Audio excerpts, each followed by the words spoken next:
Thank you, Mr. Chairman. I want to stay with the Pillar 2 topic and talk with you all about that. I think one of the things that has concerned me is how this administration has entered into these negotiations. They've done it without congressional consultation, and they really have strayed from a lot of the bipartisan objective of the OEDC. And I am concerned about these provisions when you look at what is happening with OECD. A lot of these provisions are going to run into conflict with what Congress has passed, how we've acted on tax treaties, and it's also going to lead to double taxation. Now, this UTPR really allows foreign entities to come in and tax us. They're not paying their share. We did a chart breaking it out just to have a better feel for actually what would happen to U.S. companies under this structure. And American companies earn almost 39.6% of all the income that is targeted under the rules of Pillar 2. And it will disproportionately impact American companies and exceed our share of global GDP, which was 24% in 2021, according to the IMF.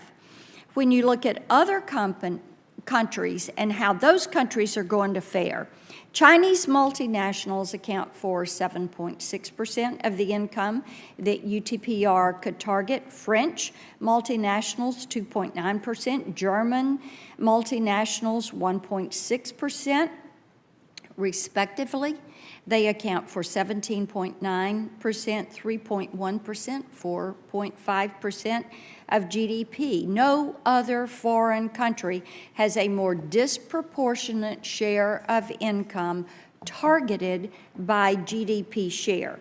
The U.S. has the greatest environment for business formation in the world, and that is because we have chosen not to use the tax code to punish our businesses. The damage that this plan could have on American businesses is laid out right in front of us. And I'm not sure about you all, but I do not see how anybody would think that this is a good idea for productivity and business formation and innovation in the United States. So, Mr. Morris, I know as the former chair of the OECD Business Tax Committee that you've been a part of these negotiations from the beginning. And during the negotiations, was it ever mentioned that these proposals would lead to American companies receiving a disproportionate share of the tax burden? Thank you, Senator, and thank you also for this very helpful chart. The answer to that is, at a number of points during these negotiations, a number of disadvantages to not just the United States, but to some other countries as well, who have a system like the United States, was pointed out. I think, to come back to one point that you made at the beginning of your remarks, one of the problems with this project is that at no point has the Congress been meaningfully involved. And therefore the concerns that you've raised, which could have been raised during the negotiations, have not been raised. And therefore in my testimony I suggest a way of doing that. The point that you make here, however, is incredibly important. As you say, the amount of income that US corporations have at stake is disproportionate as it relates to GDP. But this also brings us back to this important point that we've been discussing, which is that the way that the other rules operate, and in particular in relation to non-refundable credits and the UTPR, means that that can be taxed elsewhere. Yeah, let me follow on. Mr. Bunn, let me ask you, have you all done any work on how this type scheme, what kind of effect it would have on incentives and subsidies to U.S. companies?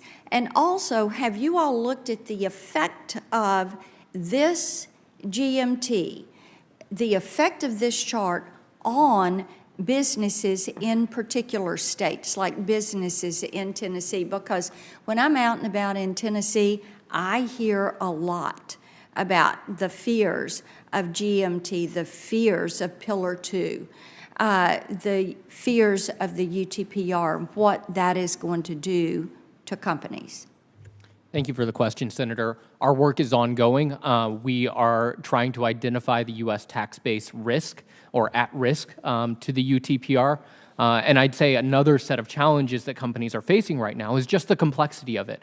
The amount of data that they have to pull together that they currently do not have in the tax department to be able to comply with these rules or to potentially report no additional tax, but just to file is immense. And that's something that I think is, just the sheer complexity of it and the risk to the U.S. tax base, and we are currently working on products that will highlight those. Thank you. We'd like to see those as you complete.